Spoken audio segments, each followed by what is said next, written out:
J'enlève le masque. Okay. Voilà, bonjour à tous et à toutes.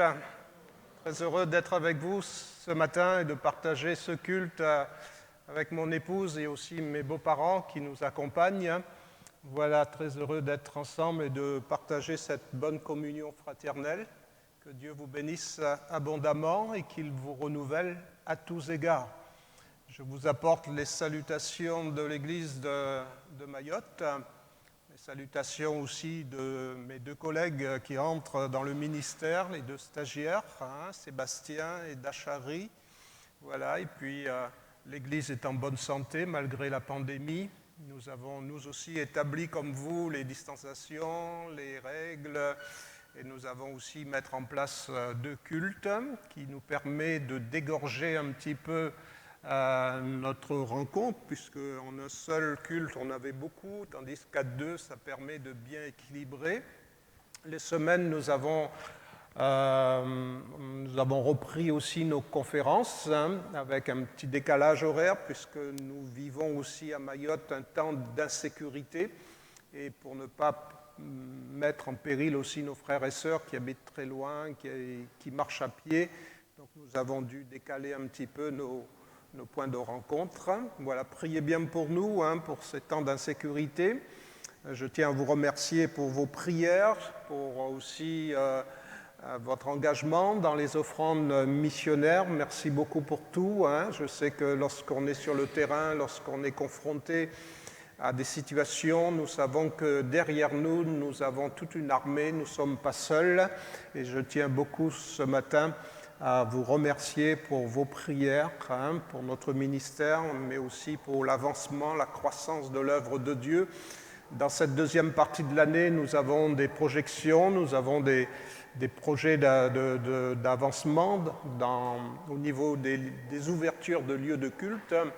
Donc tout ça est dans les mains du Seigneur. Nous ne pouvons que nous attendre à la bonne conduite et à la souveraineté du Saint-Esprit dans notre vie et sur cette île de Mayotte. Voilà, merci beaucoup. Nous avons beaucoup travaillé aussi pendant les temps de pandémie en visioconférence, ce qui a permis de garder le contact avec nos frères et sœurs, et ça a été notre joie de voir aussi la reprise, de retrouver nos frères, la communion, le partage. Ça a été magnifique. Voilà, que Dieu vous bénisse abondamment et merci pour tout. Voilà. Je ne vais pas trop tarder puisque le temps est compté. Il y a un deuxième culte après. On va ouvrir ensemble l'Écriture. Vous avez tous la Bible avec vous ? Voilà, nous allons l'ouvrir et vous allez garder votre Bible ouverte. Comme je le disais souvent quand j'étais ici, gardez bien votre Bible ouverte. Nous allons nous arrêter sur un sujet très important ce matin, un sujet qui touche notre communion, notre vie de communion avec le Seigneur, mais un sujet aussi qui touche nos relations les uns avec les autres. Et vous pourrez étendre ce sujet qui aurait pu être un sujet d'une semaine d'édification, vous pourrez l'ouvrir à votre vie de couple, à votre vie familiale et à vos relations dans votre vie de tous les jours. Ce sujet, je l'ai appelé la relation de Jésus-Christ avec son Père céleste. Notez bien cette pensée, la relation de Jésus avec son Père céleste. Cette relation nous est démontrée dans l'évangile de Jean,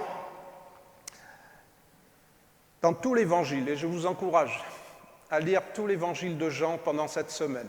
Prenez le temps à tête reposée et soulignez à travers de cet évangile les différents aspects de relation que vive Jésus avec son Père céleste. Et transposons cela pour nous ce matin.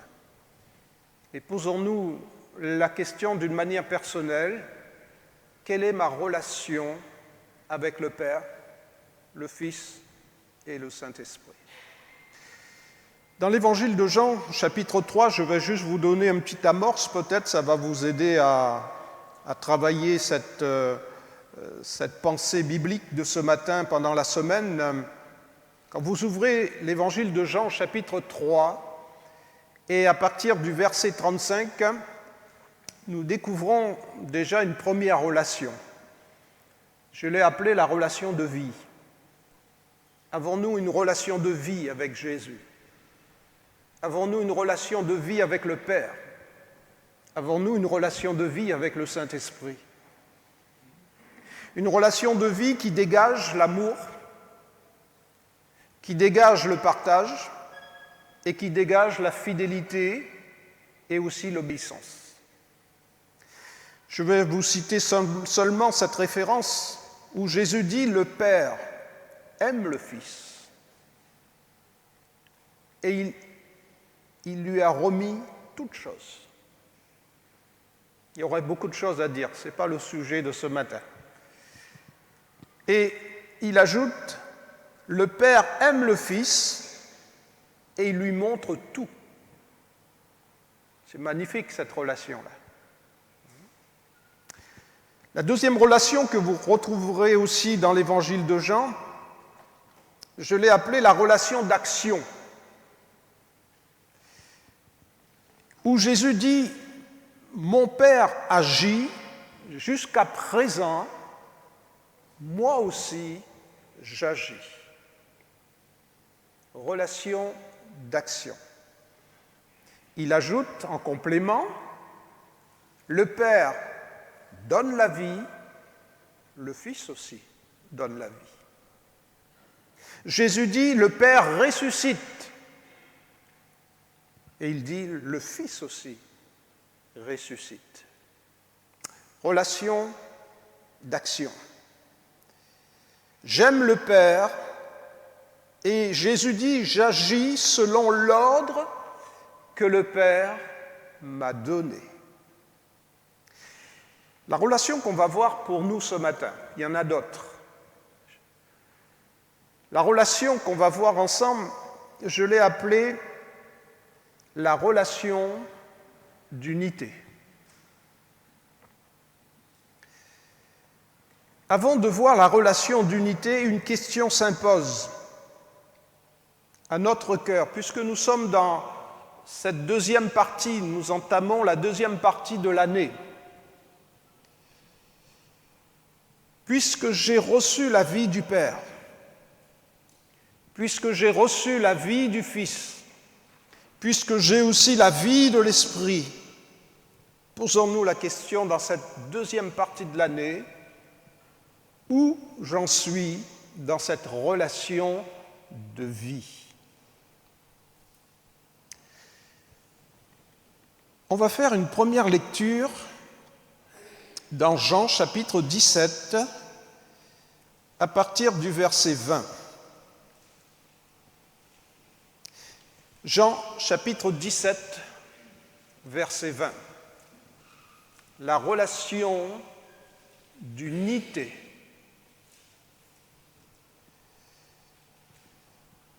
Vous lirez tout le chapitre 17, cette prière qui est soulignée dans notre Bible, qu'on appelle la prière sacerdotale. Sacerdotale est en relation avec sacerdoce, sacerdoce est en relation avec serviteur. C'est la prière du serviteur ici. Une prière très riche. Je vous inviterai à vous plonger dans cette prière. Mais regardez ce que Jésus dit pour notre pensée de ce matin, la relation de Jésus-Christ avec son Père céleste. Ce n'est pas pour eux seulement que je prie, mais encore pour ceux qui croiront en moi par leur parole, c'est-à-dire par leur message, ou si vous voulez, par leur témoignage, ou encore par la parole qu'ils ont reçue de moi. Voilà ce que ça veut dire, cette pensée ici. Ce n'est pas pour eux seulement que je prie, mais encore pour ceux qui croiront en moi par leur parole, afin que tous soient un. Comme toi, Père, tu es en moi et comme je suis en toi, afin que eux aussi soient un en nous, pour que le monde croie que tu m'as envoyé. Je leur ai donné la gloire que tu m'as donnée, afin qu'ils soient un comme nous sommes un, moi en eux et toi en moi, afin qu'ils soient parfaitement un et que le monde connaisse que tu m'as envoyé et que tu les aimes, que tu les as aimés, comme tu m'as aimé. Père, je veux que là où je suis, ce que tu m'as donné soit aussi avec moi, afin qu'ils voient ma gloire, la gloire que tu m'as donnée, parce que tu m'as aimé avant la fondation du monde. Amen. Nous allons retenir le verset 20 et le verset 21. Retenons bien ici pour l'Église et pour chacun d'entre nous le but du Père, le but de Jésus, le but du Saint-Esprit. Il est dit « afin que tous soient un ». Retenons aussi pour l'Église, comme pour le croyant, la référence de l'unité. Posons-nous la question, quelle est la référence de l'unité aujourd'hui? Cette référence vient d'en haut. Et Jésus souligne la véritable référence. La référence de l'unité, ce n'est pas moi, frères et sœurs. Ce n'est pas ni non plus vous d'une manière personnelle. Mais la véritable référence de l'unité vient d'en haut. Soulignons bien le texte. Laissons-nous et laissons le Saint-Esprit souligner cette parole de Jésus à notre cœur ce matin. Si je relis le verset 20, ce n'est pas pour eux seulement que je prie, mais encore pour ceux qui croiront en moi par leur parole, afin que tous soient un comme. Voilà la référence. Comme toi, Père, tu es en moi et comme je suis en toi. Ça, c'est la véritable référence de l'unité. Cette référence de l'unité est avant tout une relation de vie, est avant tout une relation de communion. On ne peut pas parler de relation d'unité si, à la base, la vie n'existe pas. Transposez ça dans votre vie de couple, transposez ça dans votre vie professionnelle, transposez ça dans l'Église. Et aussi avec Jésus, dans votre domaine spirituel. Il est impossible de parler de relation si au préalable, il n'y a pas à la base la vie. Chez le Père, chez le Fils, chez le Saint-Esprit, il n'y a pas de souci. La vie est là. Et parce que cette vie est là, alors la relation d'unité, la relation d'action, la relation d'amour existe. C'est important ça. Oui. Cette relation de vie, Jésus le mentionne ici dans le texte. Il dit, afin que tous soient un comme toi, Père, tu es en moi. Pour souligner bien cette expression, tu es en moi. Donc il y a une relation de communion ici. Il y a une relation de vie ici. Comme toi, tu es en moi, comme je suis aussi, dira Jésus, en toi. Ça, c'est important. Maintenant, j'aimerais aller encore plus loin. Transposons cette vérité à notre cœur. Transposons cette vérité à notre relation d'Église. Frères, sœurs, soyons logiques avec nous ce matin. Ne sommes-nous pas, nous aussi, dans la vie? Ne sommes-nous pas, nous aussi, dans la vie depuis que Jésus est devenu le Seigneur de notre vie? Alors, la question que, d'une manière personnelle, je me pose, si donc nous avons la même vie que lui, Si donc nous avons la vie du Père, nous avons la vie de Jésus, nous avons la vie du Saint-Esprit, comme eux, ils ont la vie, ils sont un, nous dit Jésus. La question que je me pose, moi, d'une manière personnelle, pourquoi avons-nous donc du mal et la difficulté de vivre l'unité?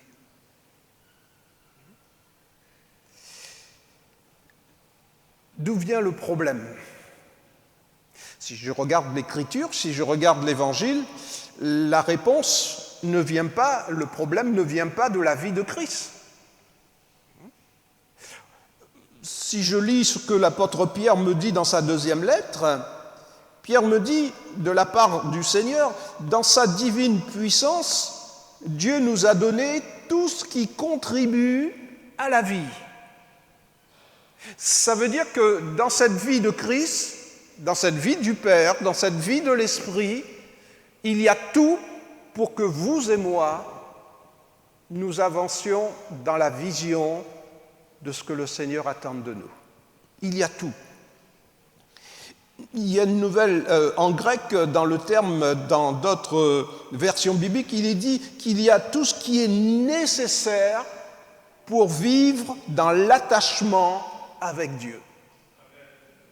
Alors, posons-nous une question ce matin dans notre méditation. Alors, mais si nous avons tout, comment ça se fait que nous avons du mal à vivre la vision de l'unité? Regardez avec moi dans la lettre de Paul aux Éphésiens.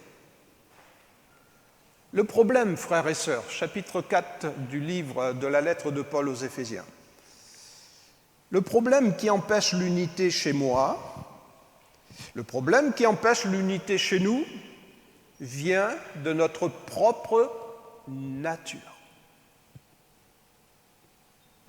C'est notre propre nature qui nous joue des tours.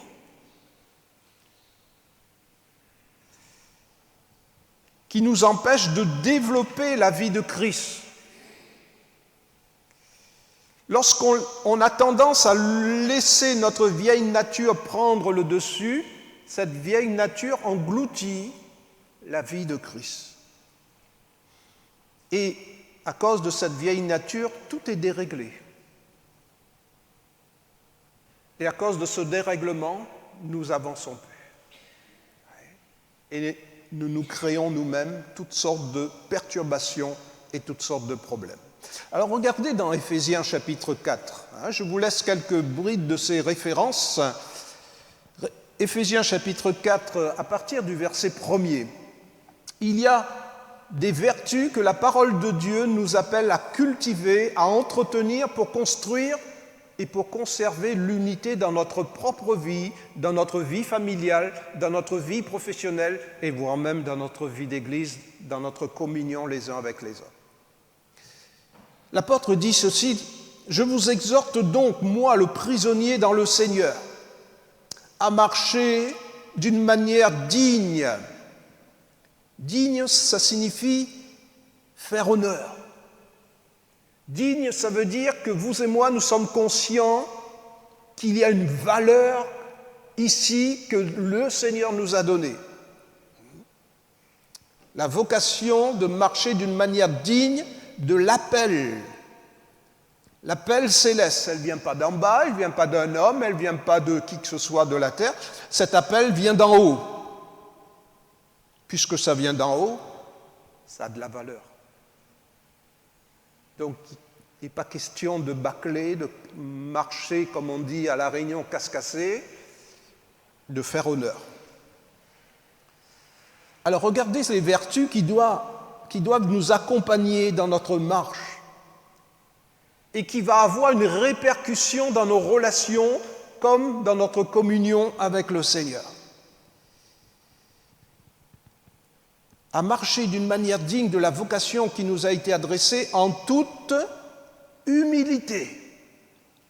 Le contraire de l'humilité, c'est l'orgueil. Et vous savez que lorsque l'orgueil prend vie en nous, l'orgueil casse tout. L'orgueil détruit tout parce qu'on se voit au-dessus des autres, parce qu'on croit que le monde qui existe autour de nous n'a plus sa valeur, il n'y a que nous qui existons. Et l'orgueil va nous empêcher de voir toutes nos erreurs. Mais il est question ici d'un revêtement, à marcher d'une manière digne, avec humilité. Donc il y a un revêtement ici, il y a comme un vêtement que nous avons besoin de nous revêtir chaque jour, c'est le vêtement de l'humilité, à savoir regarder les autres au-dessous de nous, et c'est reconnaître aussi et posséder dans notre vie des sentiments modestes.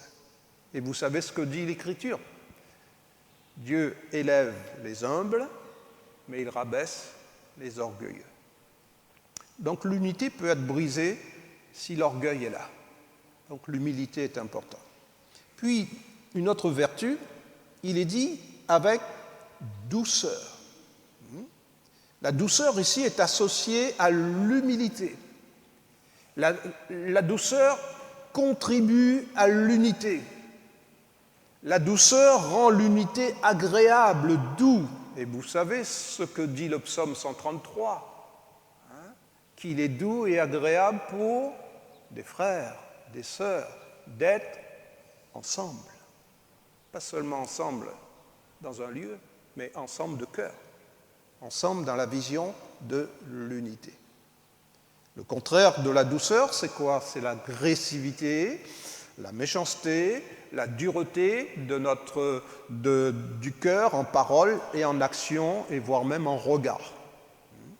Et lorsque la douceur n'est plus dans un milieu familial, lorsque la douceur n'est plus dans un milieu professionnel, lorsque la douceur n'est plus dans l'Église, il ne faut pas s'attendre à l'unité. La douceur contribue à l'unité. Et je vous invite à cultiver la douceur. Une autre vertu, la patience. Contraire, c'est l'énervement. L'énervement casse tout, détruit tout. La patience construit l'unité. Puis il est question aussi de se supporter. Supportez-vous les uns les autres. Pourquoi se supporter? Parce que nous n'avons pas le même niveau de vie.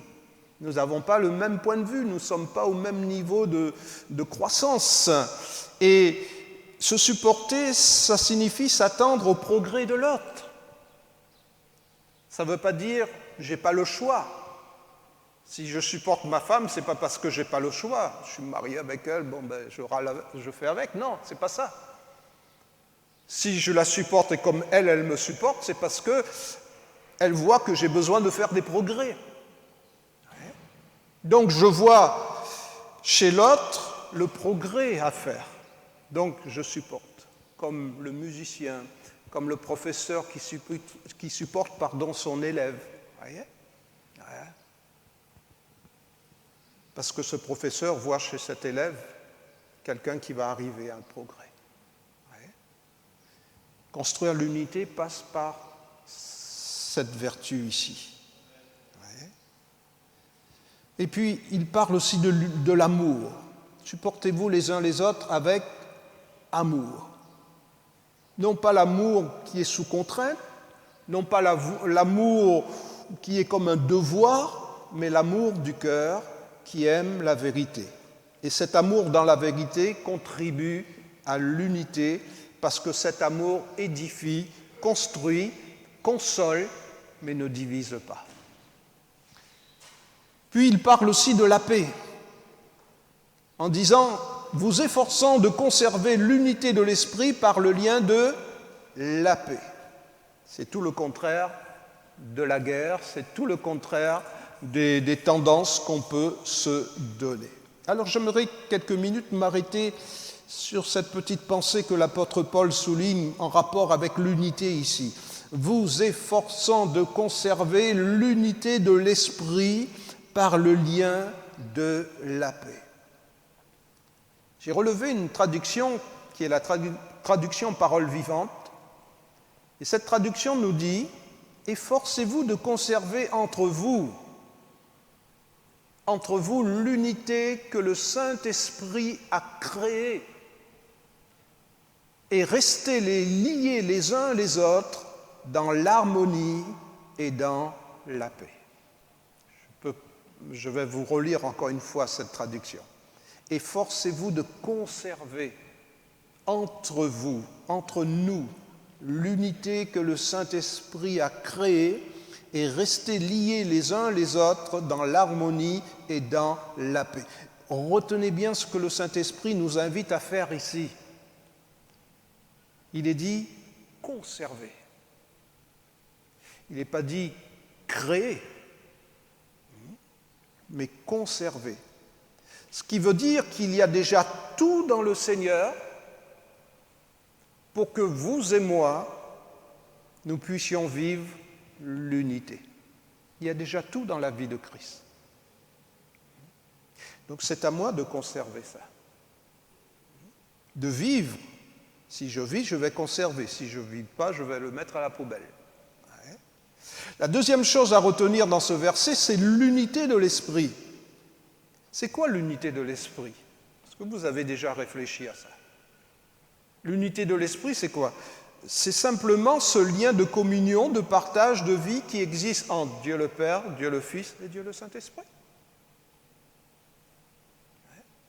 Et le Saint-Esprit, il ramène ce qui est là-haut à nous. C'est pour ça que Jésus a dit que le Saint-Esprit, quand il viendra, il prendra de ce qui est à moi. Et en prenant de ce qui est à Jésus, le Saint-Esprit nous le communique. D'où l'importance d'être rempli du Saint-Esprit. D'où l'importance pour l'Église de marcher par l'Esprit. D'où l'importance pour l'Église d'être sous la souveraineté de l'Esprit. Il prendra de ce qui est à moi. Qu'est-ce qui est à Jésus? L'unité. Relation de vie, relation d'action, relation d'unité qui existe entre le Père et le Fils. Le Saint-Esprit nous le donne. Alléluia. Oui, c'est important ça. Revenons quelques instants à notre texte de l'Évangile de Jean, chapitre 17. Si nous revenons à ce texte, Jésus souligne un en Dieu. La référence de l'unité. Comme nous, dit Jésus, c'est le modèle parfait.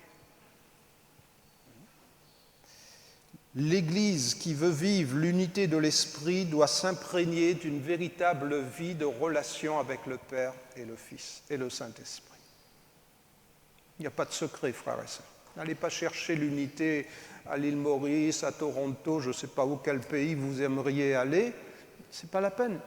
Tout est dans le Fils, tout est dans le Père, tout est dans le Fils, tout est dans le Saint-Esprit. Et qu'est-ce qui peut empêcher que vous viviez ça dans votre vie de couple? Qu'est-ce qui peut empêcher que vous viviez ça dans l'Église, dans vos relations les uns avec les autres, dans le service? Et qu'est-ce qui peut vous empêcher de vivre ça, même de porter cette unité dans ce monde qui ne connaisse pas l'unité, dans votre milieu professionnel? Tout est dans le Père, tout est dans le Fils, tout est dans le Saint-Esprit. Qu'est-ce qui reste donc à faire? C'est à moi d'entretenir ça. Ouais. Plus je vais entretenir la vie, plus je vais entretenir la communion, plus les choses de la terre vont perdre de sa valeur. Et plus, progressivement, vous allez voir comment l'unité va se développer dans une équipe de service, dans une équipe pastorale, dans une équipe dans l'Église, même dans votre équipe professionnelle. L'unité va se voir. Ouais. Parce que vous allez refléter la vie, cette communion, tout ce potentiel qui est dans le Père, vous allez le vivre, ça. C'est pourquoi nous avons besoin d'entretenir une véritable vie de communion. Frères, sœurs, je le dis souvent à l'Église, Jésus n'est pas venu nous donner une vie religieuse. La vie religieuse, vous et moi, nous l'avions autrefois. Mais le fait qu'il a donné sa vie pour nous à la croix, le fait qu'il est mort pour nous, le fait qu'il s'est investi pour nous, c'est pour que vous et moi, nous ayons cette vie en abondance. Et dans cette vie qu'il veut communiquer en abondance à chacun d'entre nous, il y a tout. N'allez pas vous casser la tête, vous embêter. Il y a tout en lui. Développez cette vie, développez cette communion, et vous allez voir comment l'unité, l'action, le partage, l'amour va s'exprimer. Il n'y a pas de secret. D'où la question que je vous posais tout à l'heure. Où en sommes-nous dans cette relation?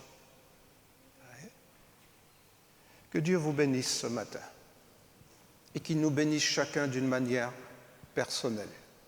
Je vais vous inviter à vous recueillir quelques instants. Et peut-être que dans cet instant de réflexion, nous puissions voir où nous en sommes devant le Seigneur. N'attendons pas seulement des autres frères et sœurs. N'attends pas de ton mari seulement, n'attends pas de ta femme seulement, n'attends pas de ta sœur, de ton frère en Christ. Toi, recherche, cultive cette relation de vie, de communion, afin que l'unité de vie qui est chez le Père, qui est chez le Fils, chez le Saint-Esprit, soit aussi en nous et au milieu de nous.